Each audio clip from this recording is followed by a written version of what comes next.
Turasubiye kandi kubaramutsa mwese bakunze ibiganiro vya HTV. Turabaye kandi nikaze mu kiganiro cingo n'imiryango, ikiganiro aho tubayagira ku bijanye n'ingo n'imiryango, turabayagira ku bijanye n'imiryango mubamwo, imiryango mwakuriyemwo, imiryango yindi bivanye n'umuntu uko yakuze, ariko kandi muri ivyo vyose tubabwira ibijanye n'igikorwa c'Imana, igikorwa ca Kristo yakoze muri iyo miryango.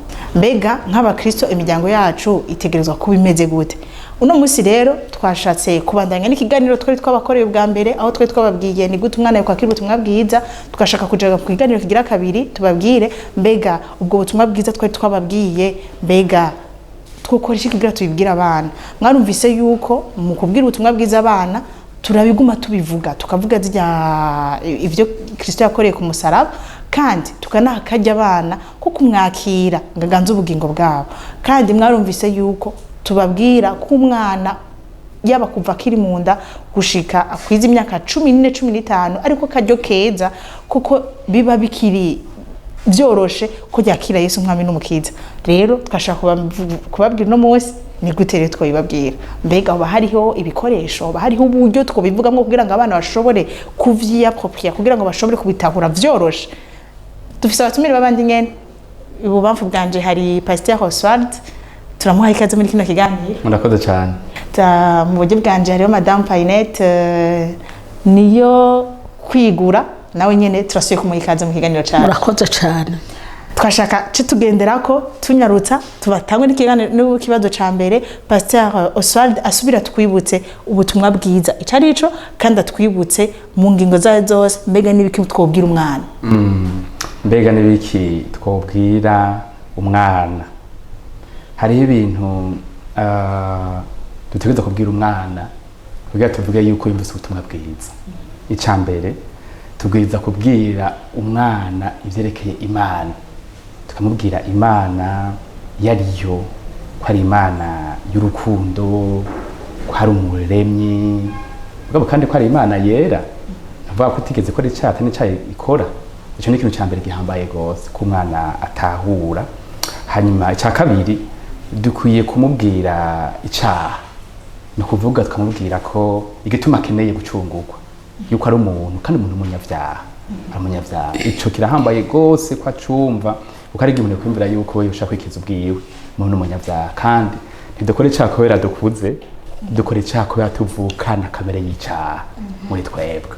Mugabo kandi kindi akwiye kubwirwa umwana no kumubwira Yesu Kristo wari n'igikorwa yakoze. Ivyo bintu bigatomoka neza ku mwana akavyumva neza. Mugabo rero ubwa nyuma dukwiye kumubwira icyo Imana imusaba kugira ngo yakire agakiza, kandi n'isezerano Imana imusezeranira. Yego nivyo hanini novuga. Ivyo bintu byose tegeza kubibwira umwana. Mbega madame biroroshe kubivuga ivyo bintu byose turiko tubwira umwana ari mu nda, umwana wa umwaka umwe, imyaka 2, kugira bivugire rimwe. Mbega n'uyuhe mwanya mwiza ubivugira rimwe ivyo bintu byose, cyangwa wovuga kimwe ntaco bitwara? Murakoze cyane ciza ku kibazo muhejeje kubaza. Ikibazo nuko abavyeyi bashaka guca bazana ibintu byose ngo babivugire rimwe, canke bakademereza abana ibintu byinshi. Ariko ivyo byose aje kutubwira pastor, ushobora kubivuga mu mvugo yoroshe no mu buryo bworoshe, umwana wari wese ashobora gutahura. Na wa wundi turiko turavuga w'imyaka mikeya cyane, mu mvugo yoroshe no mu buryo bworoshe, ukoreshe n'ibikoresho byoroshe, umwana agashobora gutahura. Ego hanyuma rero ico gihe umwana azotahura, kandi ibyiza nuko ukwiye kubimubwirira rimwe, ukamubwirira rimwe ibyo aje kutubwira mu mvugo yoroshe no mu buryo bworoshe.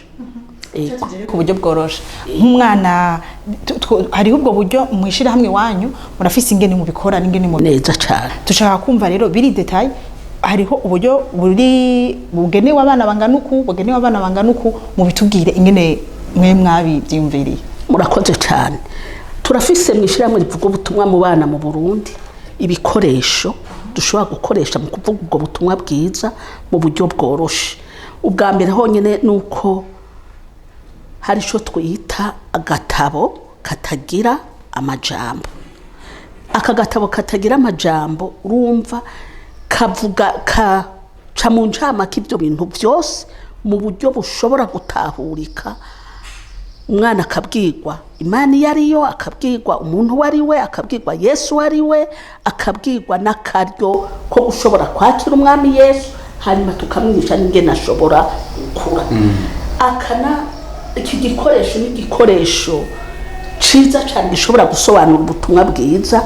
Abenshi bavuga bati iki ntitukirose, hariho uburyo bworoshe cyane umubyeyi atoshobora kubura. None ga yemwe nk'iki, izi nyuzi zazinda abantu bama bariko barakoresha, turashobora kubwira umwana ubutumwa bwiza. None nk'aha dushatse kubwira umwana ubutumwa bwiza, izi nyuzi zisigura iki? Zisigura byagejeje kutubwira. Nkuru urunyuzi tugwita urunyuzi rw'inzahabu. Tubwira abantu Imana iyo ariyo, Imana yo kuba mu ijuru heza, hari inzahabu n'ibiki barabara biriko bibiri bivuga. Nabigero twavuze kubwira abantu Imana iyo ariyo. Ushaka ko tuti kubereka abantu bakene kubwirwa Imana iyo ariyo. Aha ku isi mu miryango abantu hari Imana nyinshi. Mbega ni Imana yo kubwira abantu. Niyo Mana irangwa irafise ibi kamere kayo. Dukoresha iri bara ry'inzahabu kugira ngo tubwire abantu iyo ariyo. Iri bara ry'umwijima ry'umwiza twigisha umuntu uwo ari we. Umuntu n'umunyabyaha, akora ibyaha, avukana kamere k'icaha, hariho igihano c'icaha. Mbega bibiri bivuga iki ku bintu byerekeye icaha? Uru runyuzi rw'umwijima. Tuvuye ngaha, uru runyuzi rutukura twigisha abana Yesu ari we n'igikorwa ciwe. Umwana w'Imana, mbega nikiye gikorwa yakoze, uko yitanze ku musaraba azira ibyaha byacu, agapfa gahamwe akazuka kumusugira gatatu, hanyuma uba ari hehe? Ari mu ijuru. Ni ribara ritukura dushobora kugira. Mbega none umuntu ashobora kwakira umwami Yesu gute? Iri bara ryera. Iri bara ryera ni dutumirira umwana rero bya bindi yakubwira. Ni gute rero nshobora kwakira uwo muhamagaro mu kwizera no kwemera bya bindi duhejeje kumubwira, mu kwakira umwami Yesu akamugira uwe mu bugingo bwiwe? Iri bara ry'umweru ryera. Hanyuma mvarasigaye ryabara rero gicatsi kibisi. Iri naryo nigihe umwana amaze gukura turamwigisha kugira ngo ashobore gukura mu buryo bw'impemu.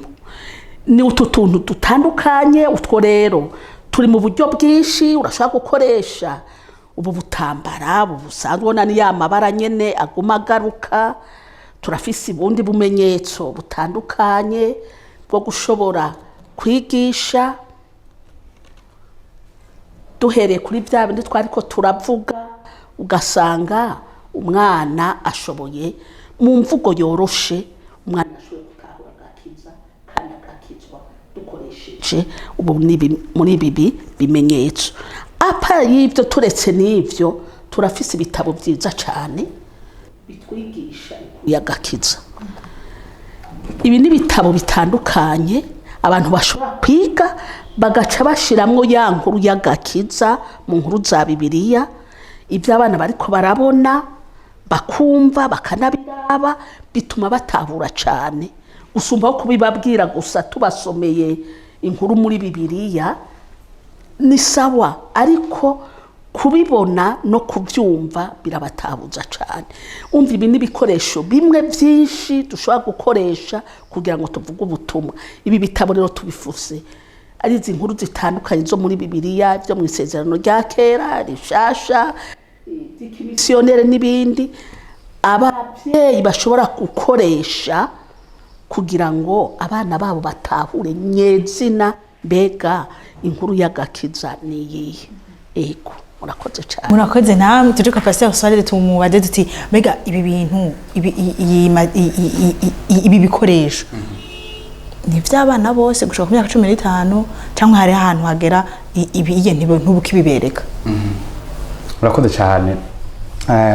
Hariho imyaka ushobora kumenya uti no koresha bino ibikoresho byose bashaka gukoresha ku myaka yose nta ngorane mugabo igikomeye ni ukumenya uti mbega kurugeza rw'imyaka ni hehe inkuru noyiheza cyangwa noyivuga yose nk'akarorero ku bana b'imyaka gushika mu myaka nk'itanu inkuru yo muri Bibiliya urashobora kuyivuga mu misi 3 no kuvuga mvuze bahuwe nko nk'abakorana kwa Mungu bakayivuga mu misi 3 kwavuga ku myaka nk'itandatu kuduga bashobora gukoresha iyo nkuru bakayimara umunsi wose kubera urugezo rw'imyaka rurahambaye gose kubera umwana w'imyaka 4 urugezo wo kuguma afise batanze kumviriza ntirungana no gumana afite imyaka 12 nico gituma rero umenya uti mbega inkuru ndayivuga yose canke ndayikoresha ndayivuga igice mugabo ukavuga uti yankuru yose nayimaze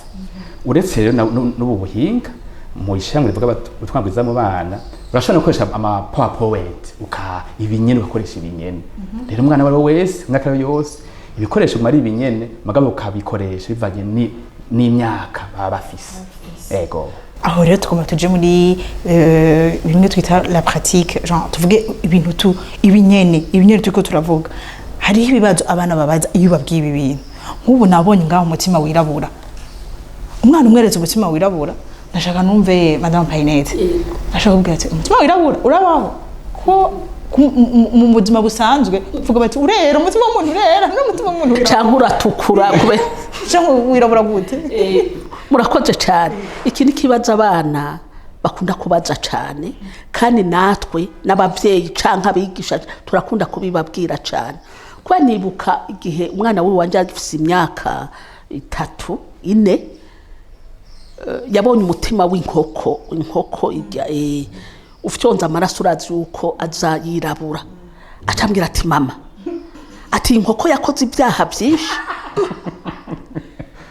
ndi kubera iki nguraba umutima wayo urirabura ngo vyerekane uko yakoze ibyaha byinshi nca nibuka utu tumenyetso nico gituma turiko turigisha abana ntitubigisha amabara tubigisha ingene umuntu ameze mu buryo bw'impemu Bibiliya iratubwira yuko iyo umuntu atarizera umwami Yesu ari mu mwijima w'ibyaha iri bararo ntitugita ibara ryirabura cyo gituma navuze ngo umutima w'umwijima nituvuga ngo wirabura kubera si urukoba canke ikintu turiko turavuga ivyo nasigwa yuko n'abantu birabura bose ari abanyabyaha canke impuzu zirabura ati mama iyo mpuzu ni cantu nyambike ni yo kamere nuko kuntu yo uwo muntu ameze mu buryo bw'impemu agiranywa n'umuntu ari mu mwijima iyo umuntu atarizera rero umwami Yesu ari mu mwijima w'ibyaha nico kintu gisobanura ku buryo ni kwa kuri nakubwira imvugo yoroshe imvugo itahurika ku bana amungane magufi atari bimwe birebire byo bikomeye umwana ashobora gutahura inkuru nziza cyane jewe nashaka nifatire ko n'akarorero umuntu afise abana bari hagati y'imyaka 1 n'4 abo bana babakiri bato kandi uriko urababwiriye inkuru z'agakiza naho ufise ico gitabo bari nivyo bararaba cyane amashusho baba nk'ubu uyu baramaze kubona mu Yesu nginasa naho bamuna mutavuna kubwira uyu ni Yesu mugabo biragoye kubabwira ibintu bijanye n'urupfu ibibazo bica bivyuka urupfu urupfu se ni iki nashaka kumva mumbwire ingene umuntu afise uwo mwana uwo wakiri muto nibaze ko abenshi bariko baradukurikira nibaze ko ariho challenge tuba dufise yo kuvuga ngo uyu mwana ibintu ndavyumva jewe naho nubisha mvugisha nza kubivuga gute bayushi barabasomera ama histoire inkuru kubera abari inkuru arayumviriza ico nabenge cyo hano kubimutera inkuru nshaka kumva majambo yoroshe ingene wo bimubwira uwo mwana ibi bintu murakoze cyane hariho nivyo nkuko bivuze amajambo amwamwe agora isobanuro ku bana kandi uyavuze ukuntu bituma umwana agira uko kuzazanirwa ati mbega ibintu bambwiye nibiki nkaho utanze akarorero kuvuga urupfu kenshi iyo turiko turigisha abana nituvuga umva nugutandukana nukuja kure na yamani gukunda urumva ugiye kure utandukanye niki n'Imana igukunda namubwiye ngo nk'ahariya muri abaroma 6:23 avuga ngo ingero y'icaha n'urupfu ariko ingabire y'Imana n'ubugingo budashira.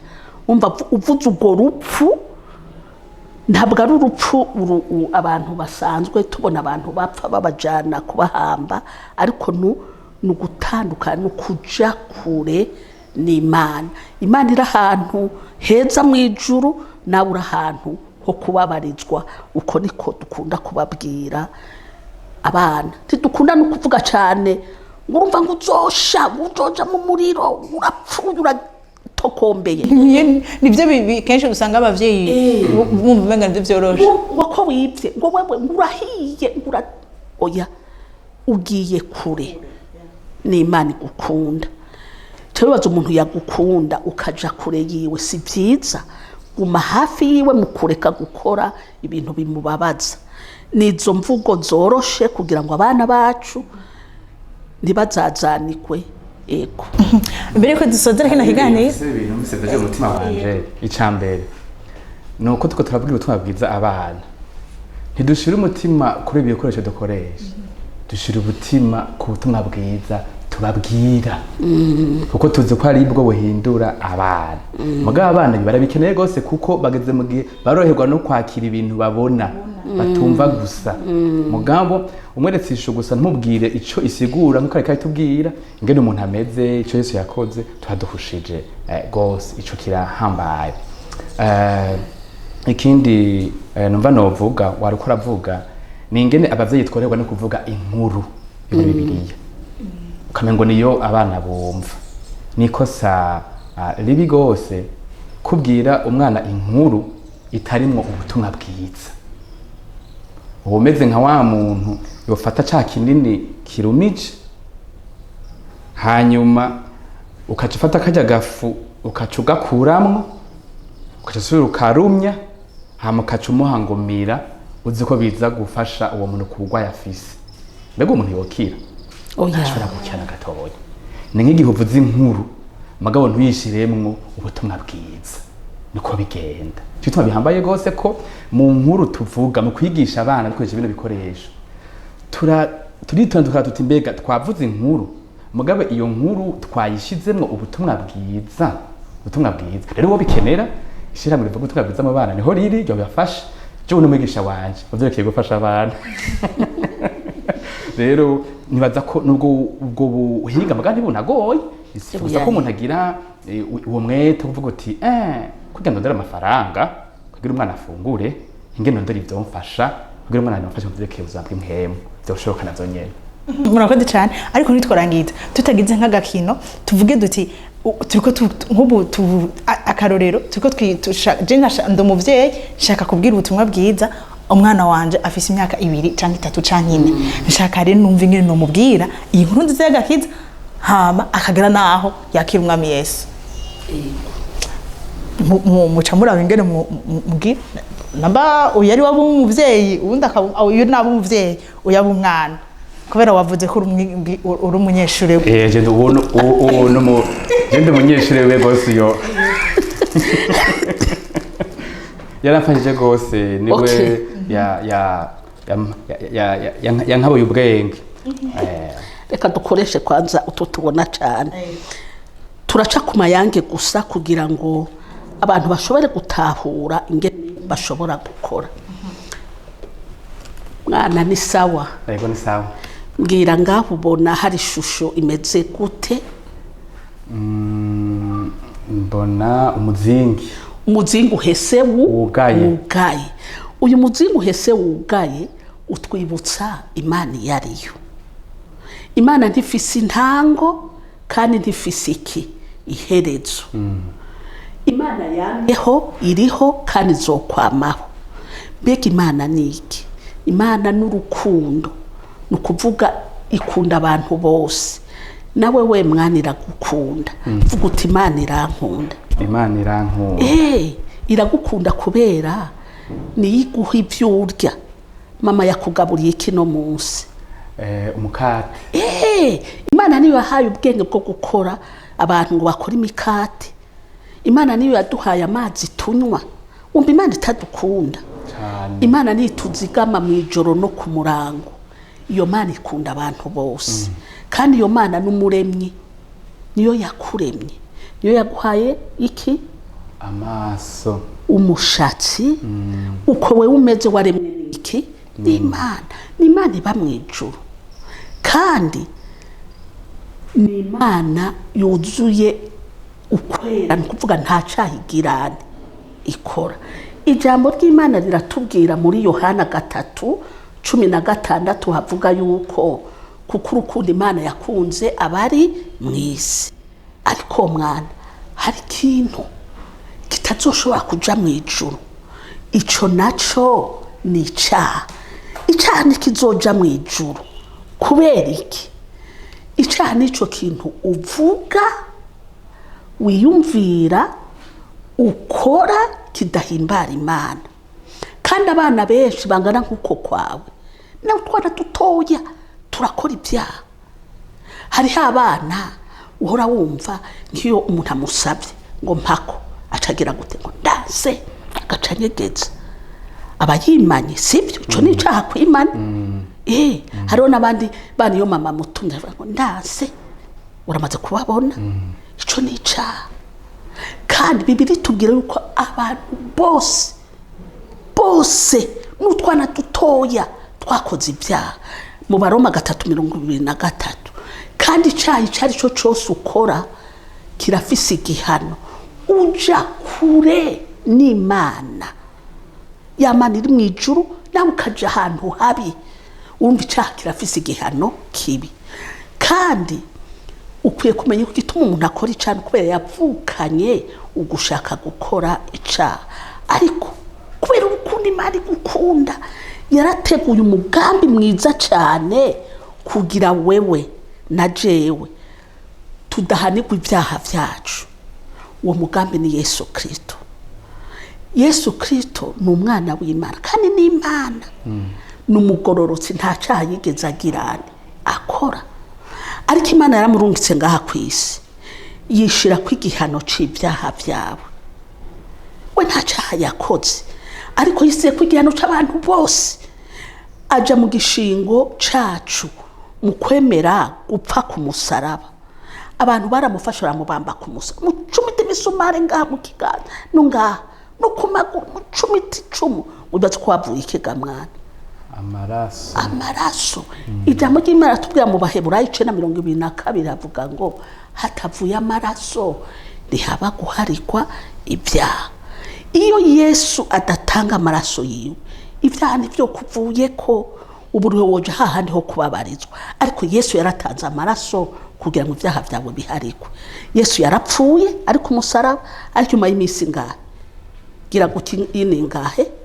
itatu yarazutse azuka ari muzima nyuma y'imisi 40 araduga bari mu ijuru kubera ico gikorwa Yesu yakoze ibyaha byawe bishobora guharikwa mbega bishobora guharikwa gute ijambo ry'Imana tubwa muri Yohana 1:12 ngo ariko abamwakiriye bose yabaye ububasha bwo gucika abana b'Imana nibo bizeye izina ryiwe nukuvuga kwakira kwizera nigihe wemera yuko ukora ibintu bibi wiyumvira mbega hari ibintu bibi uhora ukora hari aho uhora wiba hari aho uhora utukana baya kwishuri uhora uza kuturisha ico niki nica igihe rero uvyemeye hamukavuga uti Yesu binkureko ibi bintu ndabihebye nshaka uko bimvako ubikuze kwa amaraso yawe ico gihe Yesu acaza akabikura akaza akaba muri wewe akakwigisha kubaho ubuzima buyihimbara ico gihe acagusezeranira ngaha ngo ubu mwana w'Imana uko muri umwana wa papa na mama ariko ba mu bandi bantu benshi bizeye umwami Yesu none ndakubaze mwana wumva woshima kwizera umwami Yesu uyu munsi ego reka ndagusabe usenge uvuga gutya wumvirize uti ndemeye ko ndi umunyabyaha mana mparira ku byaha byanje nuzwe mu mutima wanje ibyo urashobora kubivuga twumva gerageza wumve ndemeye ko ndi umunyabyaha mparira ibyaha byanjye mparira ibyaha byanje kubw'amaraso yawe Yesu nuzure mu mutima wanje wuzure mu mutima wanje uyu munsi urashobora kubivuga mu gusenga kugerageza ndemeye ko ndi umunyabyaha mparira ibyaha byanje unyuzure mu mutima wanje kubw'amaraso ya Yesu Kristo amen. Koma amashi uri umwana w'Imana nzobandanya ndiko ndakwereka ikindi gihe ingene ushobora kubandanya uri kurakura mu by'impwemu. Urakoze cyane ku ngingo nziza ufashe. Urakoze cyane. Murakoze cyane tubakomera amashi gose kuno badukiriye kandi mwebwe wese bavyeyi mwariko muradukurikira mwumvise ingene mushobora gufasha abana banyu mu kwakira umwami Yesu. Twarabibabwiye ni by'igiciro kinini kwakira umwami Yesu na cyane iyo abo bana banyu bakiriye umwami Yesu. Nimwe yumvire ufise abana 3 canke 4 bakaba ari abana bose bakiriye umwami Yesu bakagendera mu nzira nziza yo kugororoka mwibaza ko bazoba bande. Imana ibahezagire ihezagira abatumire bacu ku bintu byiza baje kutubwira no kunyigisha baduhaye zifasha umwami Yesu abahezagire. Murakoze cyane turateye intege abavyeyi barondera kumenya byinshi gusumba baratubaza baratugendera tuzobereka byinshi kugira ngo intumbero yacu no ku mwana wese yakira ubutumwa bwiza.